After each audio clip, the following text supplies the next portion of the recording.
Hello, and welcome to another episode of Beastly Talks. I'm your host, Ian Helling, and I am very excited to have another guest with me today, a man who has extensive experience in the dog training space and especially working with aggressive dogs. It is Mr. Andrew Clark from Canis. How are you going, my friend? I'm very well, Stian. How are you? Not too bad at all. We've been battling some fires down here. Our house nearly went on fire, but luckily the winds changed. So, just regular Australian summers, really.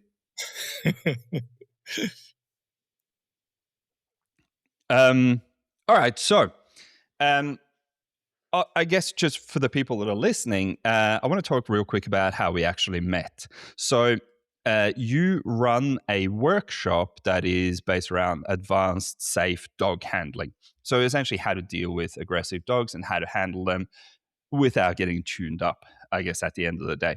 Now, a couple of years ago, you were down here in Melbourne, and for some reason, I wasn't able to attend one of your workshops. And I was really annoyed because I really wanted to attend. So the year after, I sent you a message and like, hey, how about you come down and we run the whole thing again? Because I actually want to watch your workshop.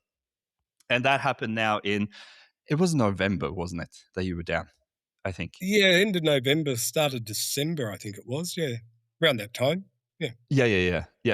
Yes. Yeah, that sounds right. So we had you down. We had nearly 30 people come along and we had an awesome time and we had a lot of really good chats. And that's when I asked you if you wanted to jump onto the podcast and introduce yourself and have a conversation because I thought we had really good conversations when you were hanging out here with us in Melbourne. So I'm very glad to have you on. But as with everything, give us your origin story. How did you get into dogs? How long have you been working with dogs? What do you kind of focus on, specialize in? Essentially, just tell people who you are and what you do when it comes to dogs. Yeah, okay. Well, I've been in the dog industry now almost 25 years. How I got into it, I was actually in the Navy for 10 years. And when I got out, I was going to go join the Merchant Navy. They'd stopped recruiting at the time I got out, and it was going to be 6 months or so before they started recruiting again. So I saw an ad in the paper for corrective services, and I thought, oh, yeah, I could do the training there and then just resign once the A&L started recruiting again, basic training and everything like that. Sorry, I'm just going to stop you there. I'm so sorry. I accidentally muted your microphone there. I lost about 5 seconds of that, but sorry, just, so I should just go back 10 and start seconds again? and continue on. My bad. So what? Sorry? Just go from, so you saw an ad for someone recruiting and then you said you could get into that and just take it from there. Yeah, so I saw an ad for corrective services. So I thought that would tie me over for 6 months or so, do the basic training and things. While I was there under basic training, I saw them advertising for dog handlers. And I thought, I wouldn't mind doing that. So I basically, was quite accidental. I decided I was going to have a career change. At the time, I didn't even have a license, so I had to go get myself a license and everything else. And I applied for the dog unit and got in.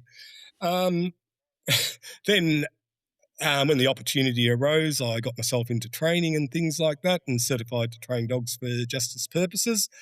And I stayed there until 2009 when I decided it's probably time to for a bit of a career, another change of scenery, and I joined local government, coordinating animal management. Now, at the time, I did have the view to go into private enterprise, but I didn't have the courage to take that step and go straight into private enterprise. I thought by joining local government, I could work on the side as a trainer and still have regular income, which I know is a big thing for a lot of dog trainers. So I stayed on until with Ku-ring-gai Council, probably until about 2012. Then I went full-time private enterprise. Because they couldn't fulfill my position at council, they retained me back for probably about another 12 months or so after that, um, on a part-time basis, doing the old job I had on double my hourly rate. So yeah, it's good if you can get it. A couple of things I noticed Yeah, though fair enough. lacking. A couple of things I noticed was lacking in the dog industry when I was with the corrective services. The first one, training for dog handlers, was almost non-existent, and what was available was not fit for purpose. I attended a couple, and they weren't very good. Um, and the other thing I noticed was the amount of dogs in the community that were, sorry, Stian, my phone is calling. I didn't mute my phone. Sorry. That's all right. I lost you there for a second. I think like when that ringtone came in. Yes, I muted my phone now. Sorry. All right, Now, all good. But yeah, where did I get to? continue on.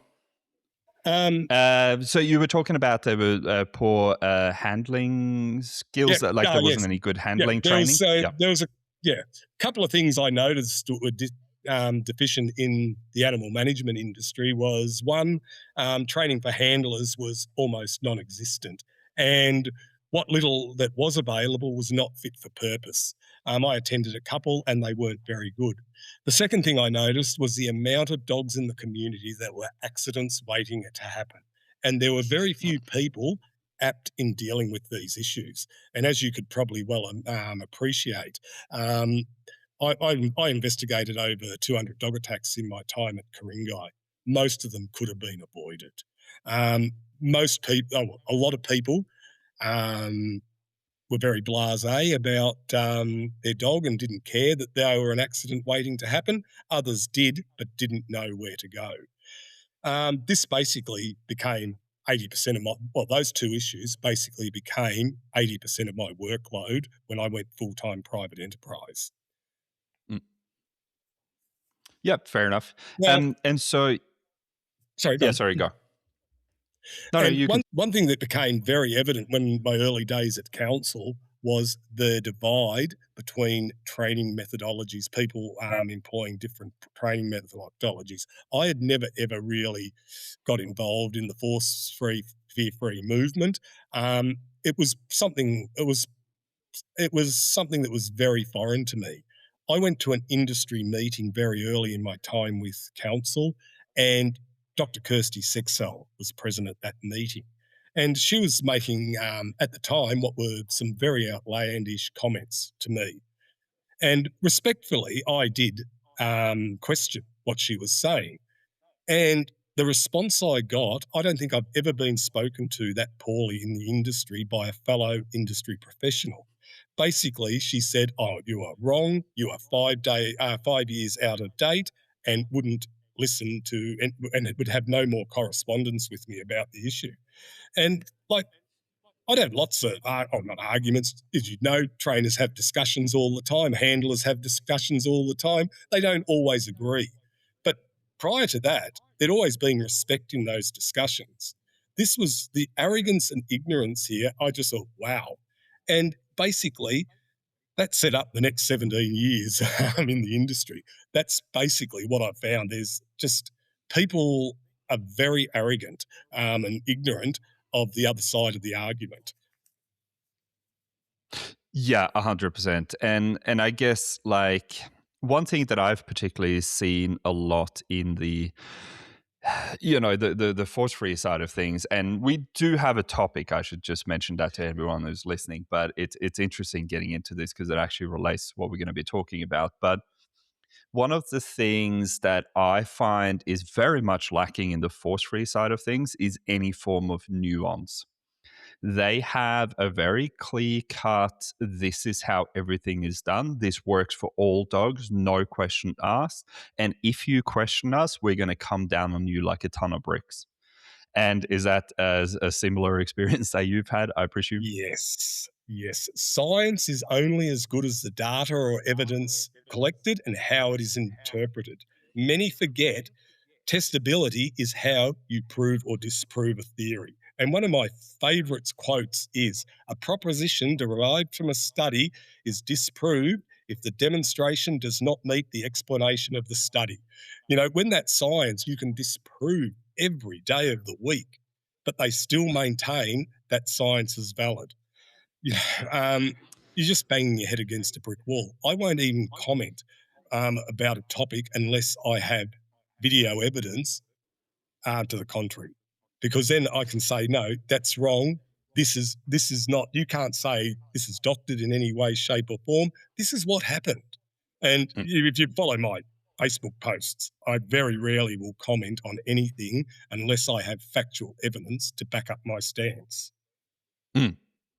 Yeah, and exactly what you said there is actually quite interesting. Now, I cannot remember the names of these scientists, but I do remember someone telling a story that there was a scientist who had a theory that was disproven for a very long period of time. Then another scientist comes along and he actually disproves it. And this was presented at some big kind of summit for, people that are way smarter than I am and do actual science and not bro science, which is what I'm into. But what happened after that, like long-standing theory had been dismantled, is the guy who had the original theory walked up to the other guy, shook his hand, and said, "You're a genius for coming up with this and actually disproving what I thought was correct all the time." And to me, that is what proper science is. Science changes; it's not rooted, like there are some things we know gravity exists, for example, but the majority of science, especially in dogs, is so fluent at the moment, and it's changing, and it's bringing up new concepts and ideas. I mean, 15 years ago we didn't think dogs were sentient beings. Now we know they are, and that has completely changed the way that we approach training. But yeah, you have the people who go to extremes on all sides, don't you? You have the far right, like the compulsion side of things, and then you have the complete opposite, which is you can never say no to your dog because they will die. And and I guess Yeah, at some point there has to be some sensibility and some way to kind of approach the middle and have, well, a sensible conversation. That's yeah. Well, essentially what I'm trying to say. I think the veterinary behaviour sector are the only people that don't try to disprove theories. Yeah, and as you say, there are scientific facts, obviously. Newton's relativity theory of relativity, that's a proven fact, and things like that. But theories, though, are not fact. And that's one thing the positive only side of dog training just cannot get through their skulls. It just seems to be, no, no, science says this. That doesn't mean it's factual. That doesn't mean it can be tested and proved correct. And unless you can test it and prove it to be correct, then it's invalid. Mm. Yeah, 100%. And I guess what's so frustrating and difficult with this is that the people that are saying that utilizing things like dog training tools or aversive tools or punishment is inherently bad, all of these people, they've never held a leash in their lives, so they're sitting spinning ideas in white lab coats and then telling us who are, in the dirt, bleeding at times because we're actually dealing with these aggressive animals, and they're trying to tell us, hey, you got to do it our way, even though we don't actually know what we're talking about. And I guess that is the most frustrating thing for me. I don't know about you, but I presume you're in a similar boat to myself on that. Yes. There's a good point you've made there, though. A lot of these people haven't actually touched a lead and been at the sharp end of the dog. Good handling skills is a dying art. It's something I've noticed for a long time. It's often overlooked even on certificate courses for dog training. Handling seems to take a back seat. I will tell you now, if you have exceptional handling skills, it makes training a dog so much easier. And it's just something for what, well, I do know why, but even on the people, on the side of the people that don't identify as positive only trainers, I've noticed even their handling skills are are reducing, Mm. and and definitely in the animal management sector as well. Yeah, absolutely. And I mean, exactly what you said there. I like handling skills, being able to read the dog, and especially if you're working with some form of pressure, right? If you're using negative reinforcement, if you're using positive punishment, yes, if you use those things incorrectly, you can exacerbate problems. Like we all know that. But again, I don't think that should be the line that shuts down the conversation. That should be the line that opens up, okay, how do we do it better? How do we do it more effectively? And how do we reduce problems? Right.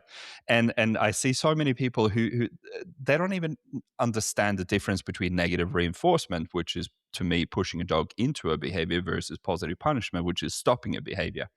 And when those skills go out the window, whether you're using just a regular leash and a martingale collar, or whether you're using an electric collar, if you don't understand the basics of how dogs operate, you're going to make mistakes. And exactly like you said, when everything gets pulled down to choke the dog out till it gives up, or on the flip side of that, just throw food at the dog till it gives up, that eliminates a lot of the nuance and the actual understanding of the animal that stands in front of us. And I feel like that's where we're a little bit stuck at the moment, which is why I'm super glad that we're having this conversation.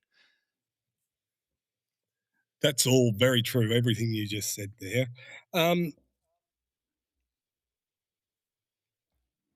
But yeah, so actually, when we were having a conversation about doing this podcast, you did bring up a topic which I didn't know much about. I have been researching it today, so I know a little bit about it now. But one thing that you wanted to talk about is not really the force free side of things, but the fear free and the stress free side of things, which I think is a little bit it's a new concept, I guess, than the force free thing. And to me, it's just more a more extreme version of force free.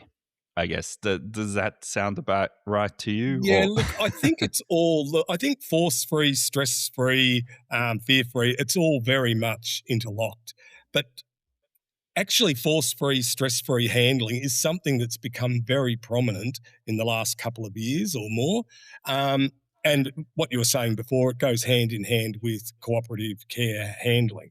And don't get me wrong, I've got nothing against cooperative care. This, the least amount of stress you put on the dog makes it easier for the handler. I absolutely have no issue with trying to keep the dog as calm as possible. But that should absolutely. never So before be. just just before you continue, because we were talking about cooperative care while we were pre gaming before we pressed record. So do you want to tell listeners what cooperative care is, in your opinion, and how we should approach that? Well, cooperative care, I think, well, how it's being used in the industry now is teaching the dog skills to be handled. Like if it needs, dog needs to go to the vet, they're teaching a chin rest in the hand while the dog gets examined, and they're giving the dog something good while that's happening. And in theory, that's all fantastic until you hit a dog's tender spot. You know, if there's an injury the dog has that you don't know about and the vet touches that spot, how are you going to restrain that dog properly? Look, as I said, the calmer you can keep the dog, that's all great, that sort of stuff. And you see a lot of the cooperative care type stuff in the zoos as well. Tigers coming up to the fence, the wire fence, to be injected while they're getting food and things like that. That's great in those scenarios, but there's also a physical barrier between the handler and the animal. That's not the case in a veterinary clinic. So in theory, it sounds great, and yes, you should be trying to reduce stress if we can, because it makes all our lives a hell of a lot easier, and it's much more pleasant on the dog. But it shouldn't be at the expense of human safety. What I prefer to see, rather than the so called cooperative care, is the dog being made resilient to handling and restraint. You know, all my dogs, oh, I can handle. They think nothing of it when I put my arm around them or hold them still for whatever reason. It's just because we practice it all the time, they're just totally attuned to it. I've never, and that's even with attack dogs when I was in corrections. I could always handle my dogs, and not have issues at the vet or with other people needing to touch the dog. You know, it it it is Mm, there's only two definitive things in dog handling. One is physical restraint, or definitive. So I should say definitively safe things in dog handling. One is physical restraint. The other is physical barriers. As soon as you deviate from that, mm, you are reducing safety. And I'm not saying you should be physically restraining your dog all the time as well, but that is the only thing that is mm, definitively safe. As soon as we take away restraint and barriers, we take away safety. mm. Yeah, 100%. And again, the cooperative care, like you said, this whole idea came from, well, the whole concept really came from animals in captivity. So, but I can't remember the woman who wrote "Don't Shoot the Dog," but that was kind of one of the very first force-free, I guess, big force-free books, where she was talking a lot about, like, well, why do we need to put any form of compulsion on dogs when we can teach orcas in captivity to come up and get treated while they lie there? And I mean, that is such a flawed concept, because yes, you can teach a behavioral pattern to a dog, which is kind of what we do with cooperative care now, right? Like you said, we teach a dog to rest their chin in our hands, right? And we pat them on the head. We tell them they're a good dog, right? We try and keep them calm while something unpleasant's happening to them.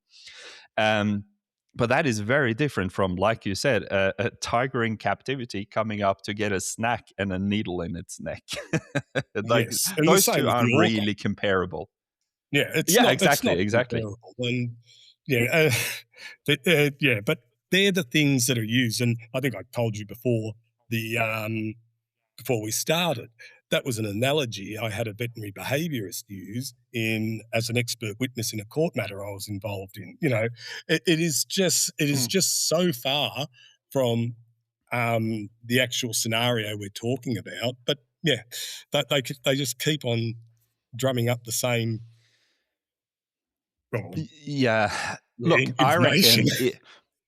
Yeah, I know. And again, like, if look, if I locked my Malinois in a cage for 6 months and didn't really interact with him outside of feeding him, I'm pretty sure he would be a hell of a lot more compliant if I asked him to do something that he didn't really want to. So the one thing that a lot of people are forgetting about, especially with animals in captivity, I think they're so fucking bored in that captivity that they're like, oh shit, well, here comes some guy with a treat. I will do anything just to have some interaction and to actually experience something new, even though that thing is a little bit unpleasant. And so, Yeah, so well, that's kind of where the whole idea breaks for me, where you cannot compare a domesticated animal, a domesticated predator, I should say, that lives in your house with a feral predator that lives behind electric fences. Like, they are just not really comparable. But there are some really good ideas that have come out of the cooperative care that we've learned in captivity, and we should translate that to our dogs, but that doesn't mean they're the same. I guess that's kind of my approach to this. And I don't know that, how, if you have a different opinion on that, but that's kind of where I see how we're progressing animal training without throwing the baby out with the bathwater. yeah, I agree with you 100% there. You know, captive animals or captive wild animals, they don't have the competing stimuli that that your domesticated dog does, say in a veterinary scenario, and I always go back to there's physical barriers generally between the animal and the handler. Mm. Yeah, 100%. And yeah, again, I feel like this is where we're accidentally, like, breaking the bridge between all forms of animal training, because no one thinks about nuance anymore. And I think, I guess, for the lack of a better term, balance trainers are better at actually looking at nuance than the either heavy compulsion trainers or the force free trainers, because on the far extreme camps there is just one way and there's no questioning it. Whereas in the middle, where you and I probably would say we find ourselves, we look at everything and go like, hey, actually, this is super helpful. It's not going to get us to the end point because at some point I have to teach my dog, yeah, it's great that you put your muzzle in my hand and relax. But if something unpleasant happens, I will need to introduce pressure to tell you, hey, actually, you have to do this whether you want to or not. I guess that's where the nuance comes into the picture, which I feel is getting completely lost in dog training at the moment. I don't know if you What have any thoughts on that. Yeah, what you just said is 100% correct. It is great when it works, but if you haven't taught your dog physical restraint, how are they going to react when you have to? When, let's Mm, say, I'll use the analogy of my first working dog when he tore his pad open.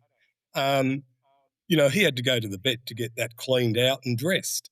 Now, if he wasn't well conditioned to being physically handled and restrained, he would have had to go under to have that procedure done. But mm, because he trusted me and he was quite calm with me holding him, the vet was able to clean the pad out and dress the injury without being sedated. Now, don't get me wrong, he didn't like it too much, but you wouldn't no, like having your foot cleaned out either if it got all gunk in there after it was ripped open. So no. I think that's the difference. That is the big difference. There's no problem with doing that, but teach physical restraint as well. Teach your dog resilience. If you don't teach Yeah, your dog resilience, you're going to have a timid little dog that just cannot cope with daily life. absolutely. And when I'm working with puppy clients, the analogy that I like to use is that I do not like going to the dentist, but I do it because I No one know that it's does. good for me. No, exactly. But I do it because I know that it's good for me. Now, Mm, our puppies, they don't know that when they've sliced their paw open, that cleaning that out is good for them. And so that's where we kind of have to go like, well, tough luck, buddy. This is happening yeah, whether you want to or not. But I'm gonna make it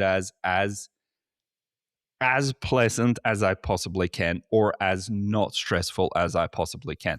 But again, that does not mean eliminating stress. That means exactly what you said. It's learning to deal with stress.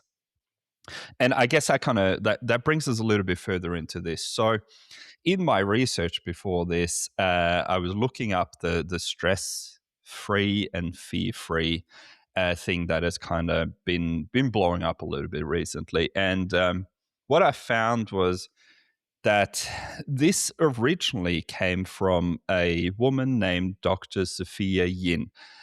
She was Australian, wasn't she? From no, memory. no, she No, was or was she actually, not? no, she was from the US as far as I know. Oh, she was American. Okay, cool. Yeah, All right, I must have mixed that up a little bit. But she invented, I guess, what she called low stress handling philosophy. And so, from what I've read, she had a dog that was kind of like an anxious dog, had some reactivity issues. And she started this whole idea of, hey, if I can teach my dog to just be still, to do an alternative behavior, like allowing me to hold their collar, whatever it may be, then that is going to make vet visits and other things easier. Now, what happened was when that was kind of put into the world, there was another guy called Dr. Marty Becker who essentially took that idea. He essentially stole it and copyrighted it and has made millions of it. And this is what we now call the stress or the fee free. Um, I can't remember what they call it, stress or fee free certification. it's both. Well, the fear free was the main one. What's cropped up in Australia with the veterinary behaviourists, I think, are mainly behind it, is the stress free movement. Hmm. Yeah. So Okay. yeah, Okay. Yeah. So because I've seen some veterinarians have like a free fear free certificate, and then now I'm starting to see or hear, I guess, about stress free as well. I mean, they overlap to a certain degree, but I guess a dog can be stressed without necessarily being fearful. I, Um, I think they're but pretty much one of the same. But yeah, Well, one thing leads to another, really, at the Mm, end of the day. If you stress for prolonged periods of time, that's usually because you're fearful. And if you are fearful, that is going to make you stress. That's the mhm. natural cortisol response in your body. Um, but from what I can tell, like Dr. Marty Becker, who came up with this whole stress-free, fear-free ideology thing, he is not very well liked, which I think is interesting because a lot of people are following what he's saying, but they're not very fond of what he actually presents on social media and things. And I did find this one article that he'd written where he was essentially slamming new veterinary students. He was kind of saying they were lazy, they were too sensitive, they were not really helping dogs properly. And there was one particular thing that he'd written down that I wanted to bring up, which I think gives an idea of where this guy's coming from. But he said, we were working 80-hour weeks, we were much tougher than we are now. Actually, we did have a counselor. His name was Jack Daniels. And I mean, if that doesn't give you an idea of what kind of an asshole this guy is, I don't know what does. Yeah. I must admit, I'm not all that familiar with Marty Becker.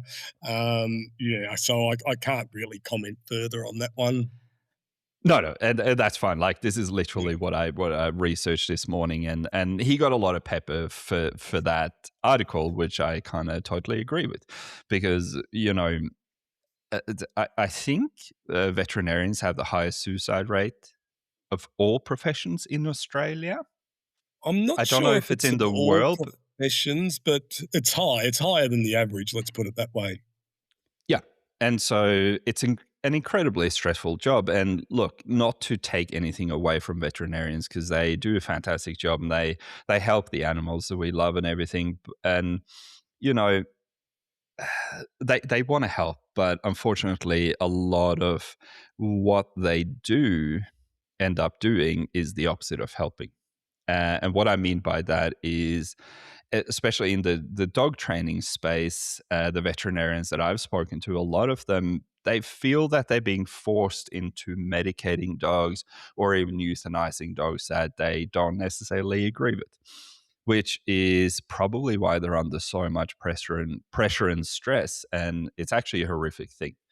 And hopefully, by having these conversations and about actually talking about stress and stuff, which we will get to in a minute, we can hopefully like help these people out and alleviate some of the stress that they're experiencing, because I can't imagine anything worse than wanting to help animals and feeling like you're doing the opposite, because that's what the job asks of you.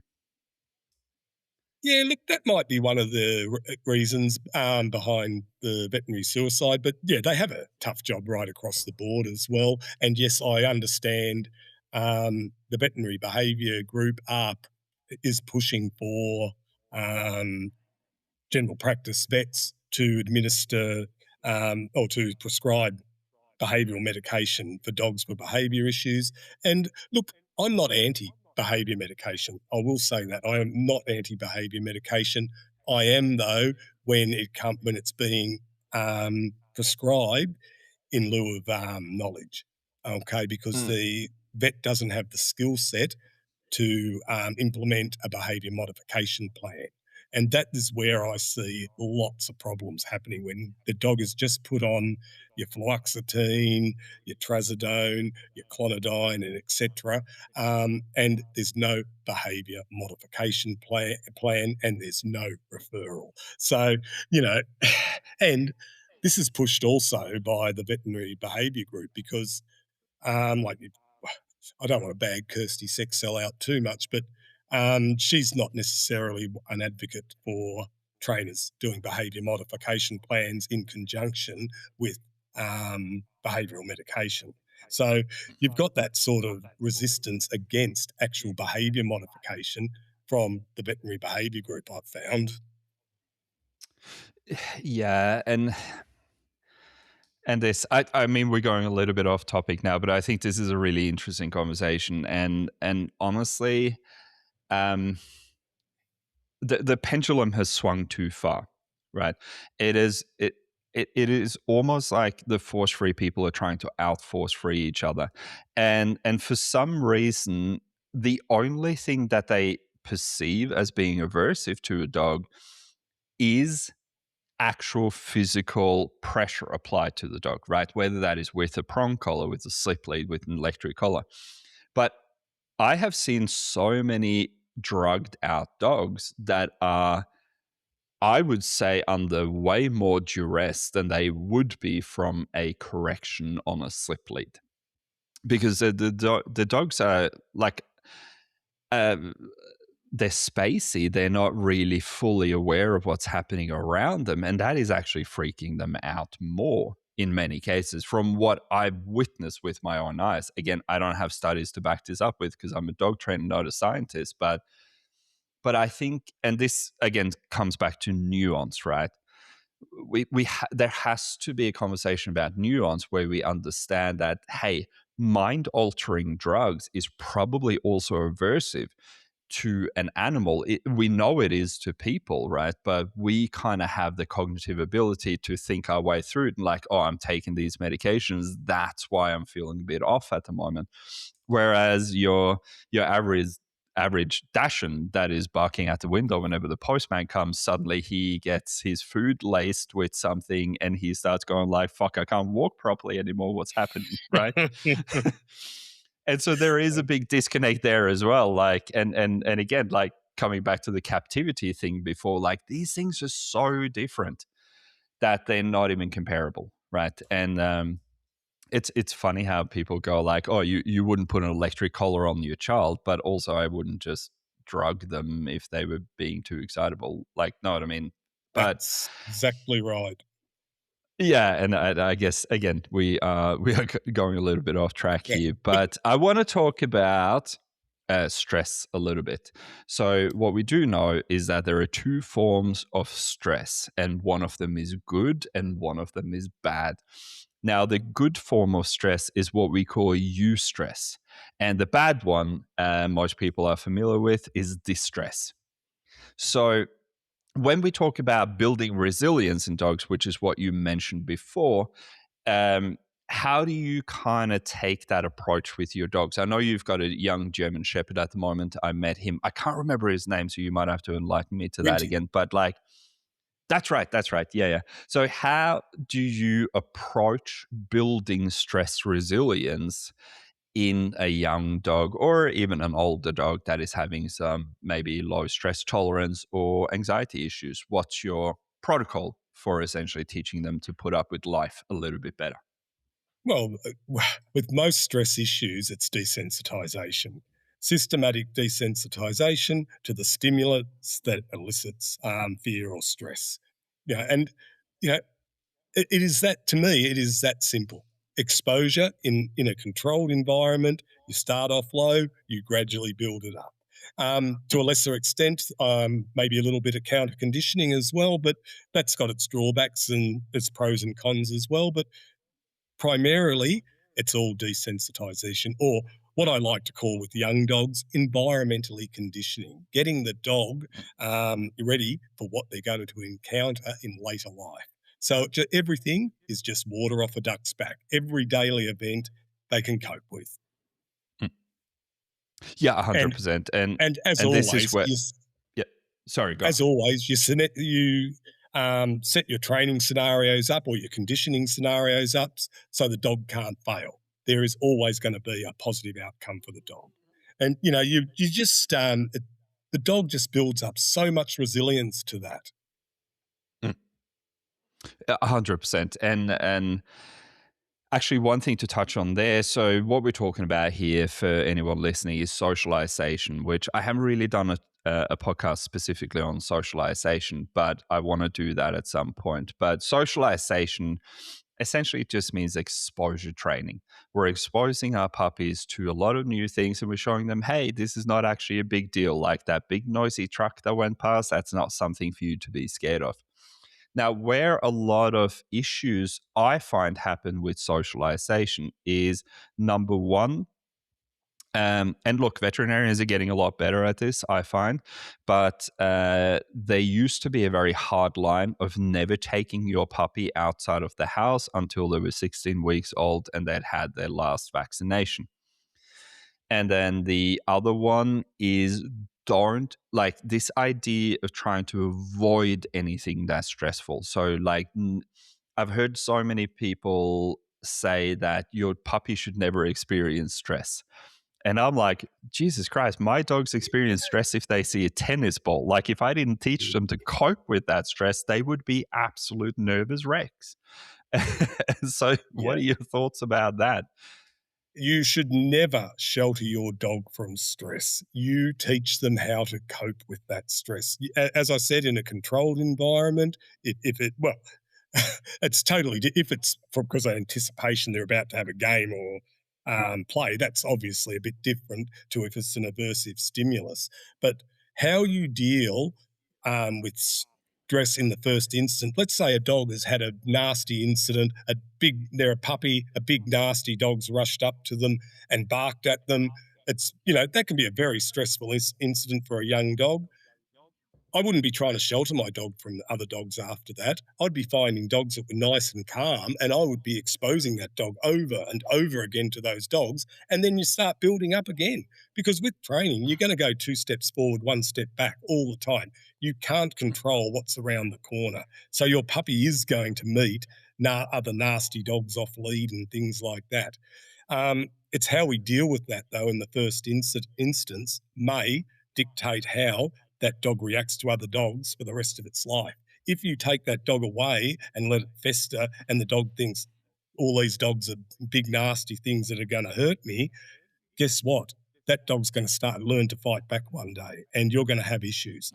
How you deal with incidents that are stressful to your dog in the first instance is going to dictate problems you have in the future.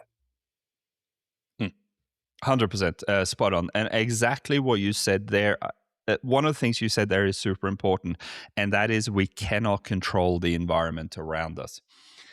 And unfortunately, that's where I see a lot of false success is being posted, especially on social media, where people say, hey, we've completely rehabilitated this dog from its dog reactivity using positive reinforcement only. But then you look at the environment and it's a completely sterile environment where every inch of that environment is 100% controlled. And Yes. that does not take into account, like, that's not real living.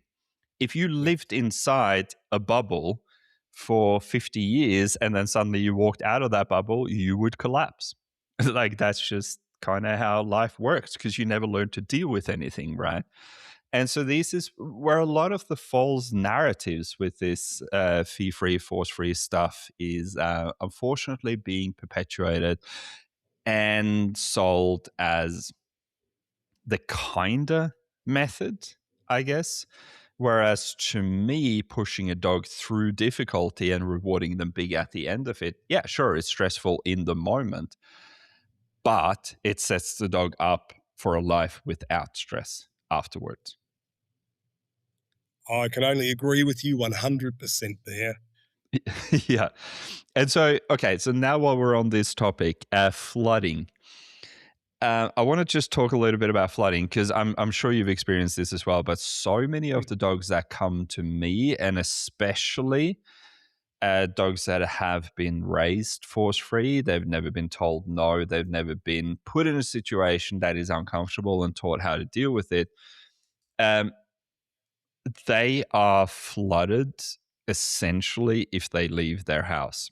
Now, flooding, for anyone listening, is a training methodology where essentially you throw someone in the deep end and you try to help them work things out, which is not something I encourage really because it can go a lot of different ways. But what do you do when you have a dog that doesn't know how to deal with anything and literally leaving the house puts them in a state of absolute panic? How do we approach that?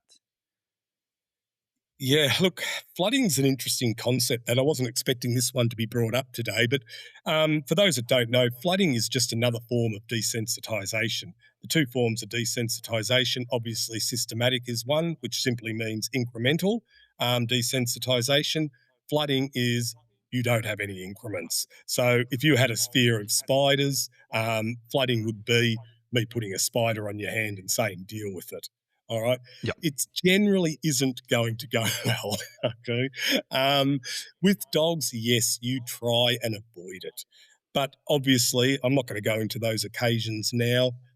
There have been times when I have used flooding as a part of a behavior modification program because the dog's behavior, or was a self mutilating dog, had to be proofed under stressful environments. So I have used flooding in very limited occasions, but generally you try and make it a hell of a lot more nicer for the dog. Getting back to your point, yes, if you haven't conditioned your dog for everyday life, and every time you take it for a walk, yes, that would be the equivalent of flooding a dog. And I have seen that. I have worked with dogs that just don't want to leave their front yard because it Mm. is the stimulus out there, everything is aversive to them. Now, how I deal with that, well, this is getting off track. How I would deal with that, basically at the dog's pace. I just opened the gate, and if I in the first session we only got 2 steps outside the dog's gate, so be it. Reward, and yeah, you can even use treats and things. Throwing treats a metre outside the gate. If he gets it, he gets some bit of chicken. Then 2 metres, then and incrementally like that. I wouldn't exasperate the flooding by dragging the dog into the middle of nowhere and saying deal with it. Unless there was a specific purpose I had to do that, I would try and be a much nicer to the dog because like flooding is used in human psychiatry and psychology as well, which I didn't realize up until recently. It's still an accepted method of human psychiatry and psychology. Um, I'd imagine it's not a very nice one, but yeah, sometimes I think it may be necessary, but we try to avoid it if we can. Yeah, absolutely. And I didn't mean to put you on the spot there. It was just like it just popped into my head as we were talking about this No, stress no, and like not that's fine. tolerating stress and that kind of stuff. Mm. But yeah, flooding. And again, like flooding isn't something I use as a conscious technique to work with dogs. But I do meet so many dogs that are so intolerant to stress that absolutely everything is flooding.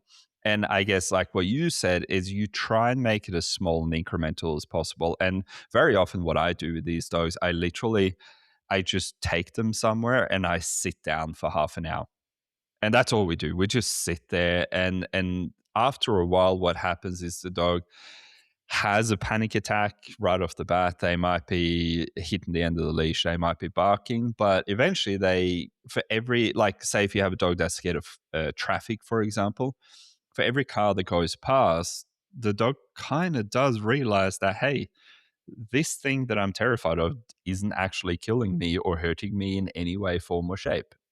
And eventually they'll start to actually look around. And that's when I try to encourage them, like, hey, good boy.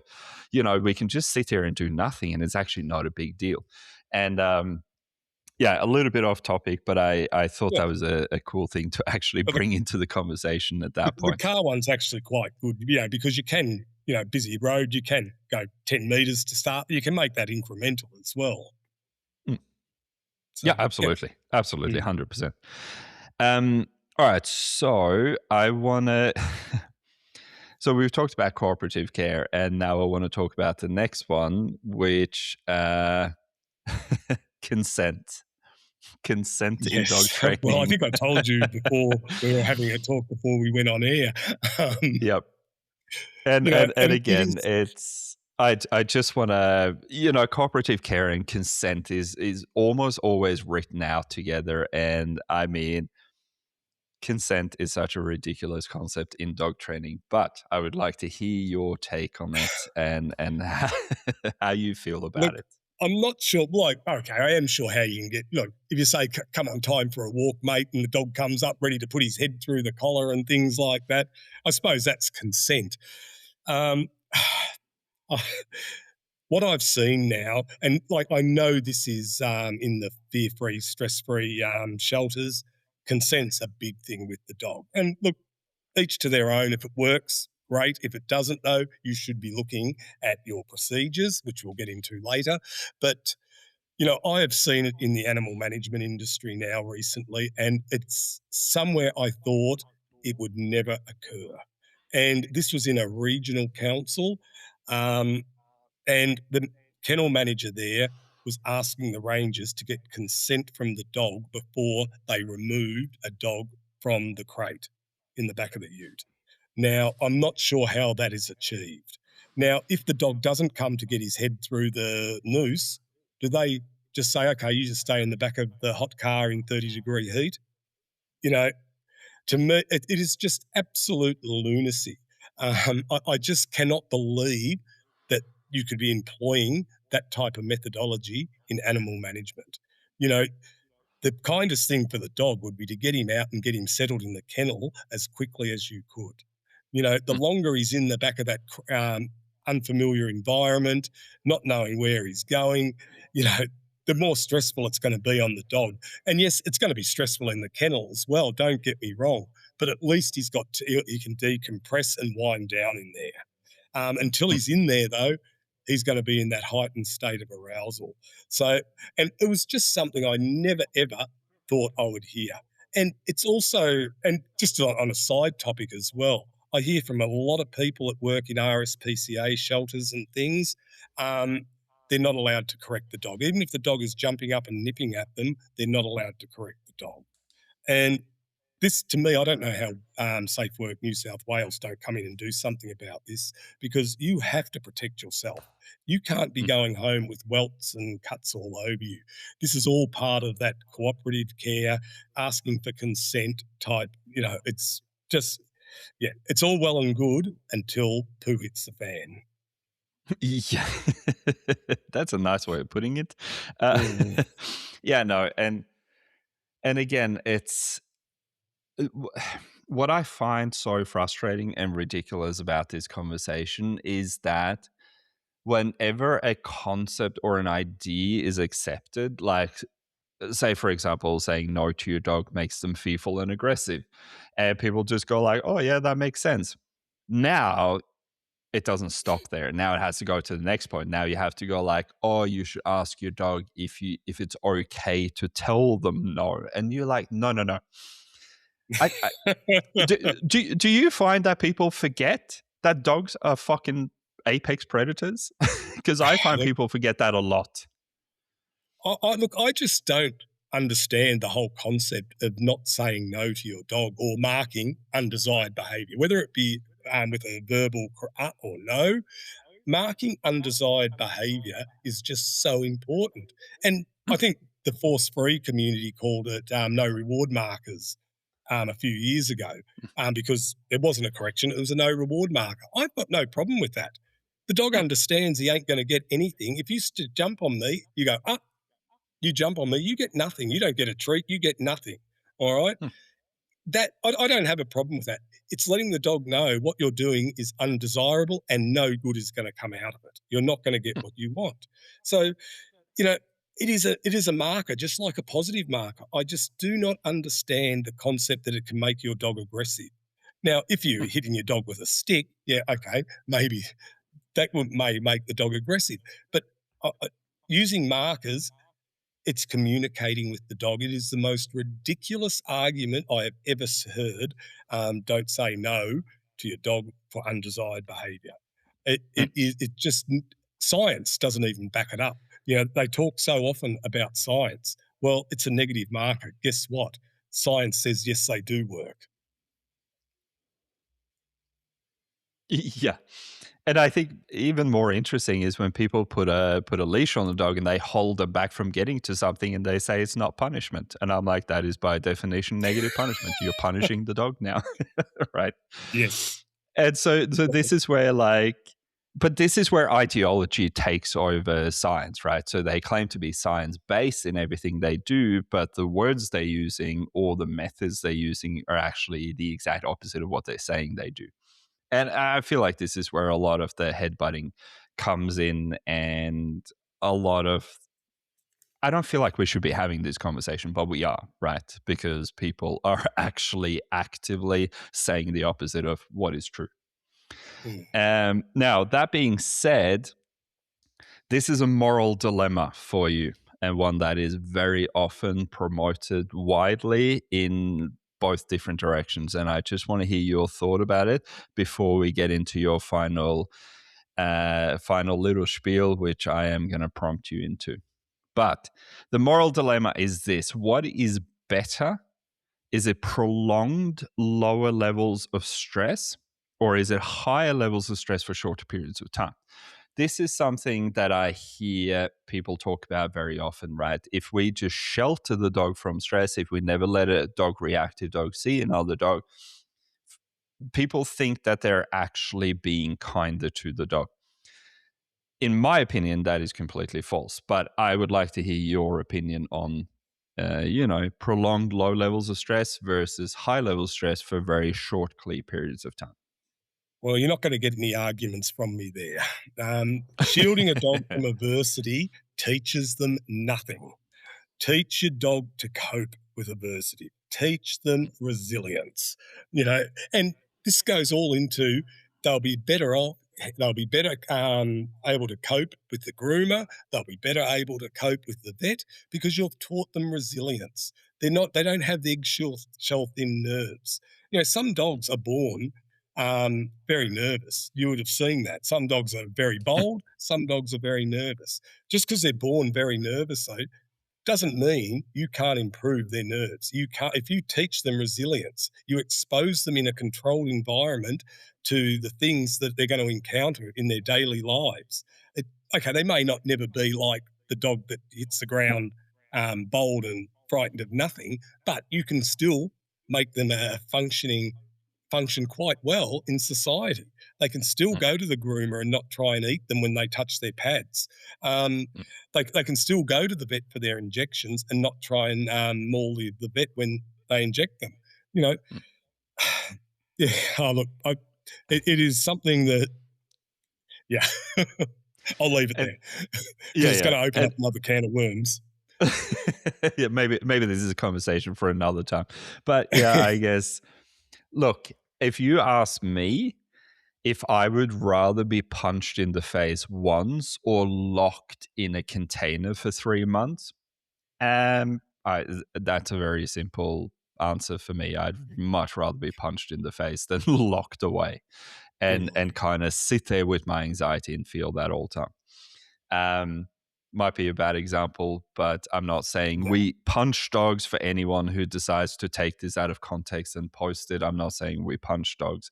I am just giving an example of the difference between a punishment versus being sheltered and secluded from Yeah, something look, that you might find a little bit uncomfortable.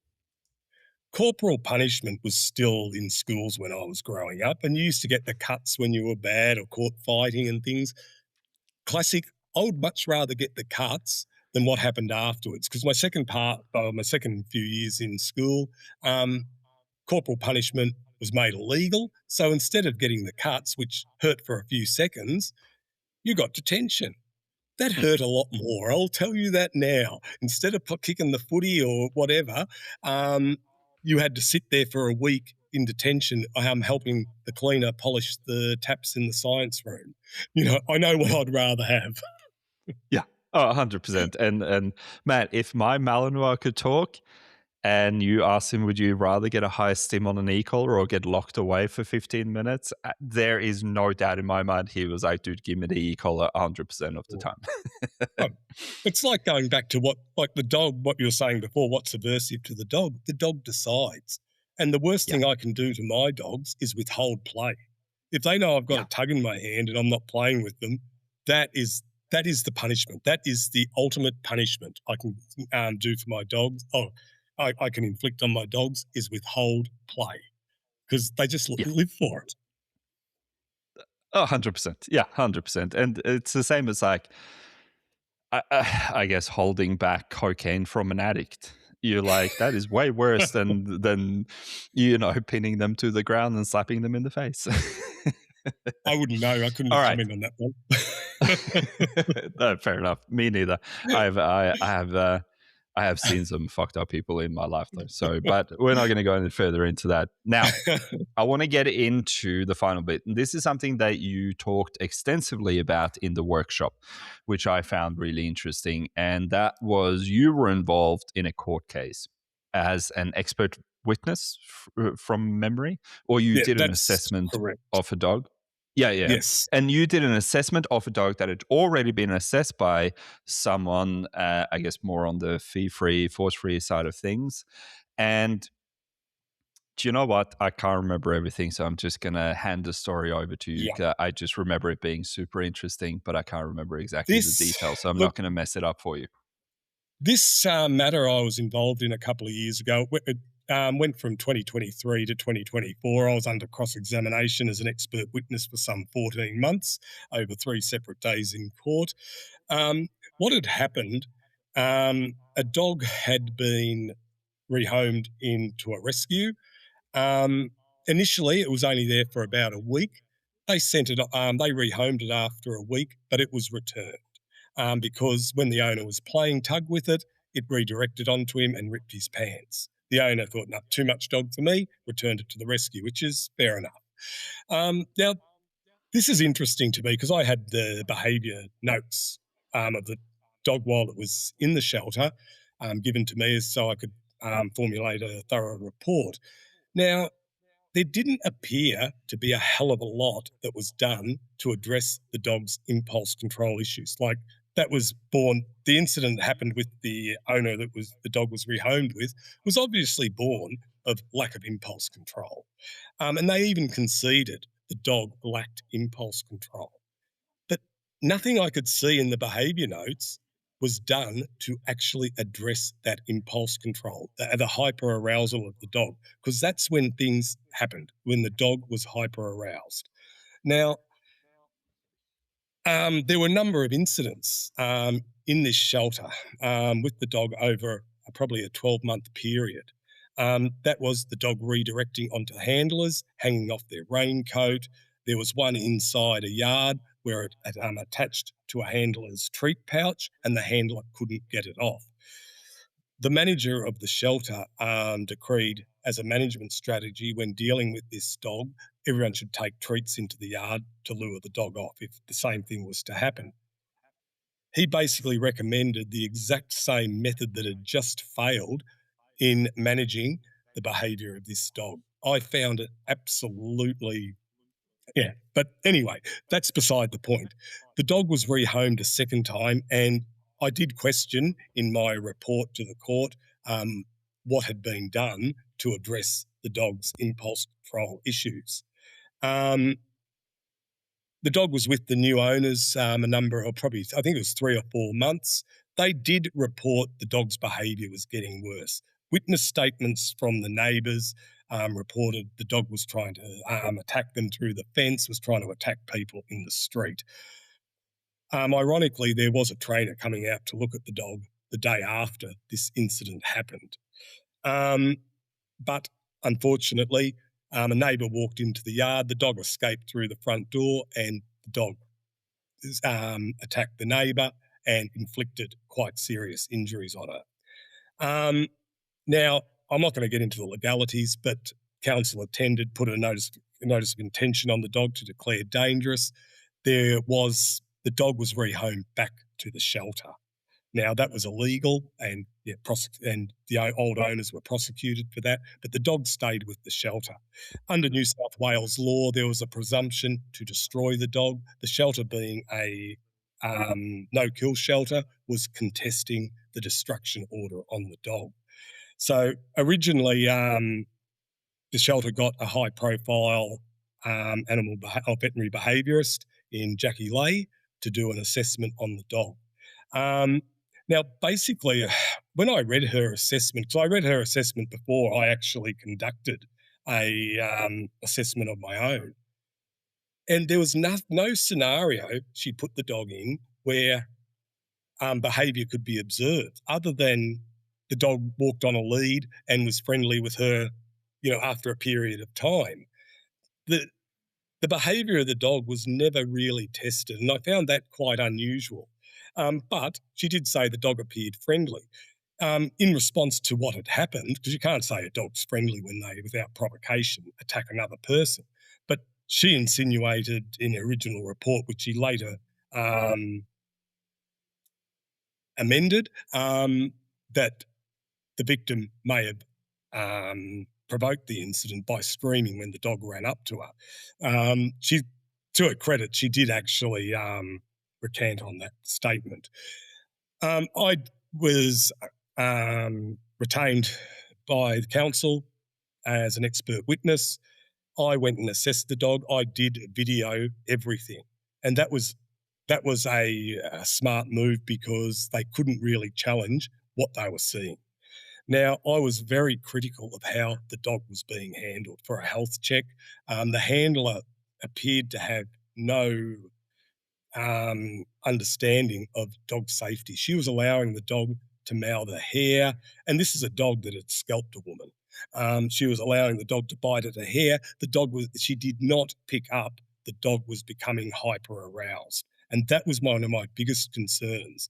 The dog became very hyper aroused, and in a classic displacement type behaviour, it lunged at me twice through the fence during that assessment.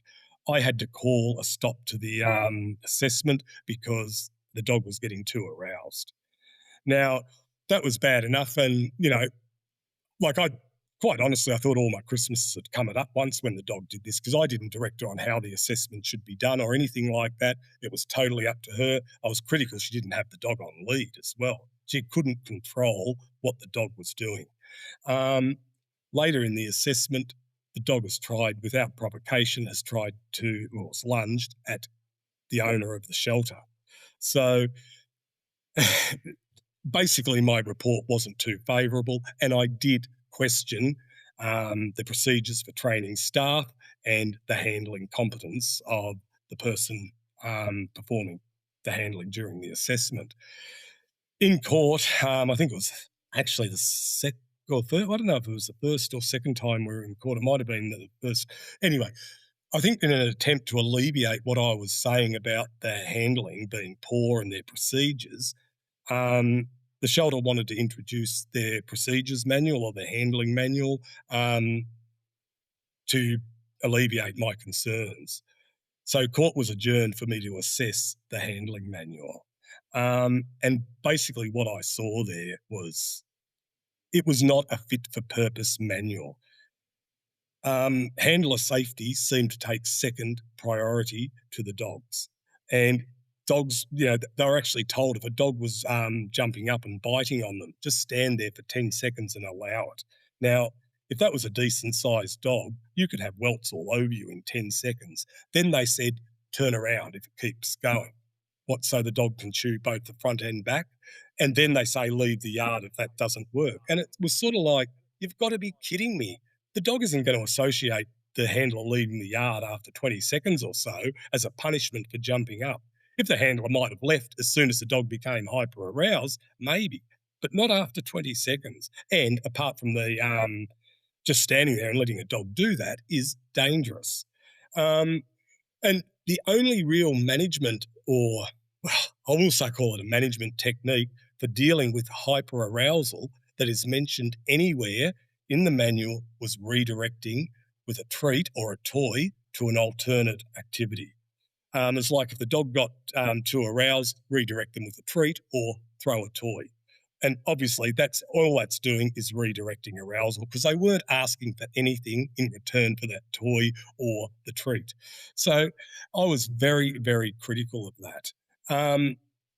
The expert witness for the shelter maintained that everything that the shelter was doing was correct. Now, they probably could have had a case here if they had said, yes, there's deficiencies in our procedures, but we're now going to address them. They just maintained the same procedures that had failed over and over again were correct, were the right thing to do, even though they were failing with this dog consistently. So, long story short, it wasn't a happy ending for the shelter. They basically, the veterinary behaviourists' qualifications and experience in the field were acknowledged. None of the evidence you gave was accepted by the magistrate. The magistrate basically accepted my evidence over hers, basically saying it was plain to, because one thing the veterinary behaviourist said, it was totally acceptable how the handler was handling the dog during my assessment. The magistrate said it was plain and simple to see what was going on in the video in relation to handling. So basically, everything I said was accepted by the magistrate, and the shelter lost the matter and had costs awarded against them. So, look, and I thought that would be a big warning sign or a red flag for the fear-free, stress-free shelters. I thought, hell, they've actually taken a fall here. It They haven't skipped a beat. It has done absolutely nothing. Like, I know Jackie Lay would not be spreading the outcome of that court case. I have a very small platform, so I can only spread it so far. But it doesn't seem to have had any effect on the industry whatsoever. I thought this would be a good precedence for other the fear-free, stress-free type shelters that want to adopt this ridiculous type of methodology. Yeah, and it's interesting that because obviously common sense prevailed in a court side of things, but it still didn't translate into the dog training space as we know it. No, definitely not.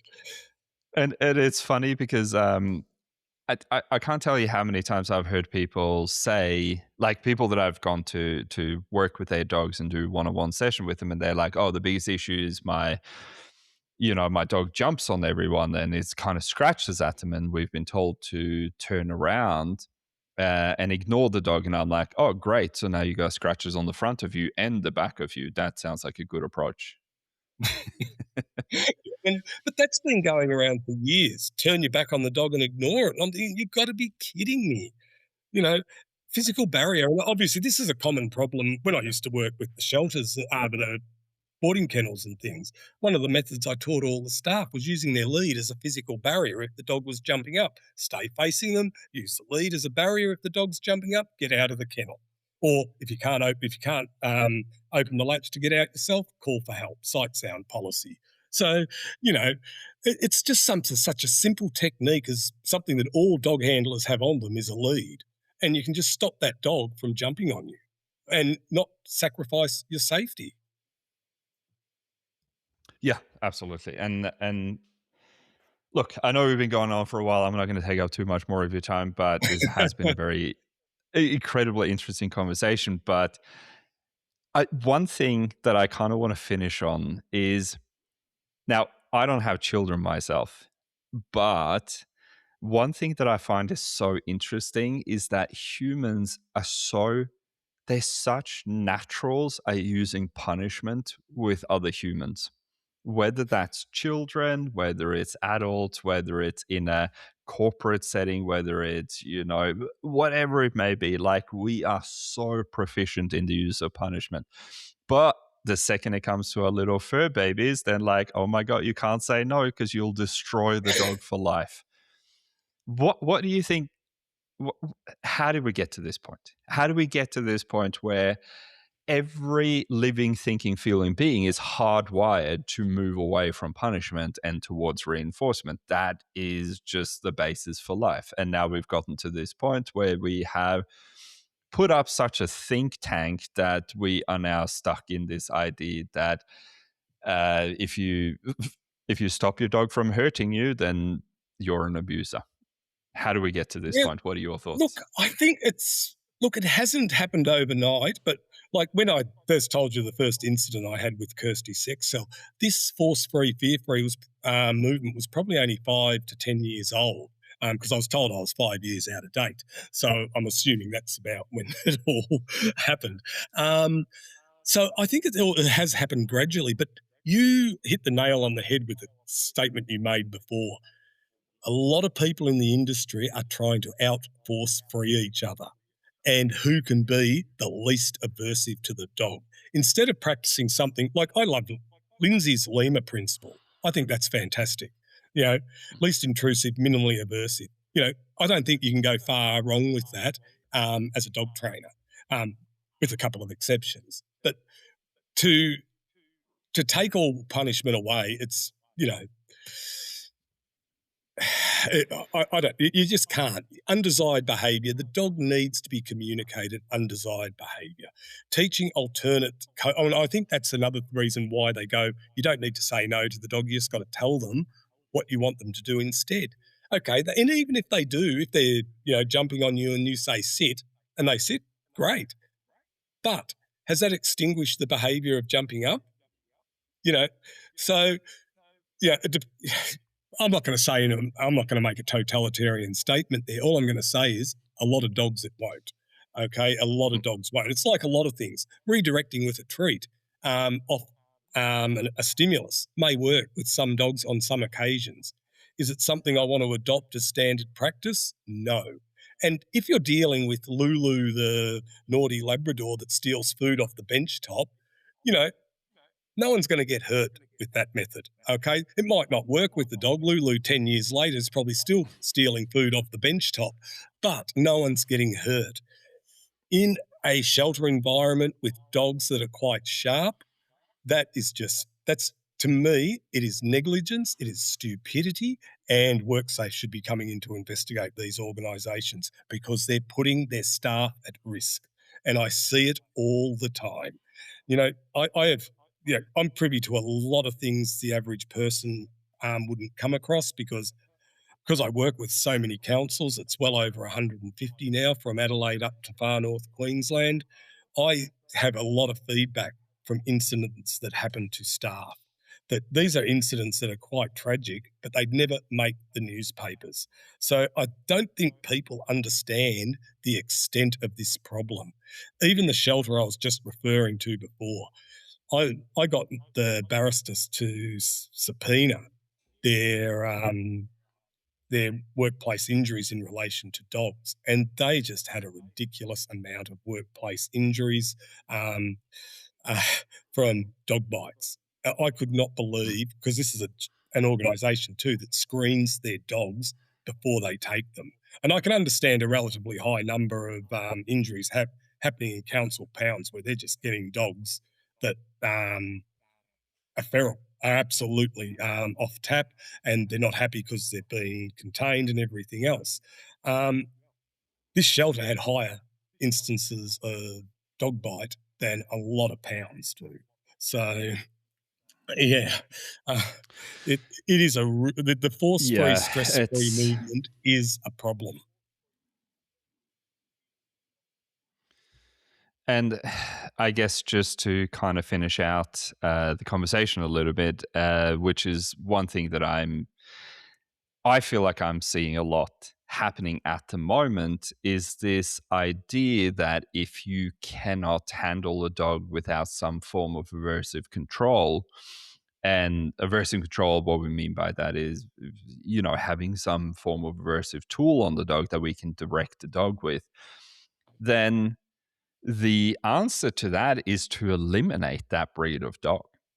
That is kind of the next generation of the stress-free, force-free thing that we are seeing, where it's like, hey, if you can't train a Malinois to not want to tear people apart with just treats, then Malinois shouldn't exist. That is kind of the message that I'm seeing being pushed at Isn't the moment. isn't that doesn't that mean we're going to ban every breed of dog? Eventually, yeah. Because one Um, thing that people seem to forget is that even if you ban a specific breed of dog, even if that is the top of the bite list in a particular country, there is always a second dog on the top of that bite list. And so now we ban yes. that dog, and then we have the third dog that is now the top, and then it just kind of continues down until there are no dogs left. And there's no doubt in my mind that that is the agenda for a lot of people, and it's Yeah. frightening to me. And that's where using statistics or dog bite statistics can be quite misleading because obviously, I think, well, correct me if I'm wrong, I think Staffordshire Bull Terriers top the dog attack lists in probably most states, or if they're not at the top, they're very close. But they're also the most populous breed. There's more Staffies around than any other breed. So it sort of stands to reason there's going to be more incidents. Whereas I'm not going to mention any breed names because then people say I'm vilifying breed, but there's dogs that are less well known that there's not many, in overall terms, they don't make up a great percentage of the overall dog population in each state that I think they are really not suited to be family pets. But because there's not many incidents with them, only because there's not many of them, it all goes through to the keeper. So I think you've got to be you just have to be so careful with vilifying breed or breed specific type legislation. It doesn't work. It's shown all around the world not to work. Yeah, and again, it's we do know uh, there was somewhere in Europe. So being from Europe, I do kind of keep an eye on statistics in Europe and stuff. But um, one of the highest, or, or like the dog that was biting children the most in one of the Scandinavian countries. I can't remember if it was Norway, Sweden, or Denmark, but one of the breed of dogs that bit the most children were golden retrievers. And you're like, well, that makes sense because that is sold as the family dog. So most people who Mm, have children are most likely to have a golden retriever. mm, And again, any dog backed into a corner is going to bite, right? If a mm, parent doesn't step in when the kid's climbing all over that dog and fucking tearing their ears out of their head and punching them in the face, that dog is going to fight back eventually, right? And so this is where we actually need to punish the children in order to try and keep the dog safe. Because at the end of the day, what happened was the golden retriever punished the child to try and set some boundaries, and then they pay the price for it. So you're I 100% often correct. wonder It's about the circumstances with dogs like golden retrievers and Labradors. I wonder if the kid's actually putting their hand in the food bowl or trying to pick up food the dog wants and things like that. Because, yeah. I know some golden retrievers and Labradors wouldn't even realise if you put your hand in the way of their food bowl, it'd probably get bitten off. mm. Yeah, because they're quite notorious for for resource guarding these dogs. So yeah, absolutely a possibility. But Mm. cool. All right, cool. I feel like we've gotten through everything, and as sorry, it took a little bit longer than I was expecting, but this has been a fantastic conversation, and it's been really good to hear some insights into something that a lot of dog trainers in general, and especially the public, wouldn't know anything about. Uh, but yeah, thank you so much for coming on. Plug your stuff. Where can people find you? Where can they follow you if they want to train with you? Do you still train with just your Limited. average I'm Joe? on the Tweed coast now, and when I moved up here, semi-retired, I didn't want to affect any local dog trainers' business. So unless it's serious aggression or serious behaviour issues, I generally refer on to somebody else. But I still will work with serious aggression and behaviour issues. Predominantly, I do safe handling work now with council, dog handling work with councils and other agencies, and I do a lot of behaviour assessments as well for dogs that have fallen foul and got proposed orders on them, or people are trying to get their orders revoked. That's pretty much my bread and butter these days. So, Yep, but fair that's it. enough. I'm at canis.au. That's actually my website, canis.au, and my Facebook page is the same, canis.au. Excellent. Well, thank you so much for taking the time to coming on and talking us through some of this crazy stuff, which I'm sure is just going to get worse in the future. But hopefully, by getting ahead of it, we can actually open some minds before it goes completely down the drain. Yeah, look, Any if last we words don't before we call it a day? look, if you don't look, a lot of people don't like being vocal about this because it can affect their businesses, and I understand that because the Force Free, Fear Free movement is a big organisation. I know in South Australia I have many competent colleagues there, but they refuse to talk out about their the dark side of the industry, for want of a better word, because they said it'd be suicide for their business. They are just so strong in South Australia, the force free movement with the dog and cat animal management board. So, look, someone's got to be a voice. If we don't speak up about this, nothing is going to change, and we are going to have a very unsafe community. Now, I look at it as, yes, I've only got 2.5 years or so in the industry before I retire, but I'd like to see, even after I retire, I want to see it a safe place. I don't want to see ideological methodologies ruling where people's safety are at stake, or people's safety is at stake. 100% couldn't agree more. All right, Miss Andrew Clark from CanisAU, thank you so much for jumping on. It's been a pleasure chatting to you again. I know it's been a couple of months, but we had some good chats when you were down here. And to everyone listening, like you said, don't get the ideologies, don't allow ideologies to get in the way of good dog training. Now, that being said, thank you for listening and go train your dog. Thanks, Dion. It's been an absolute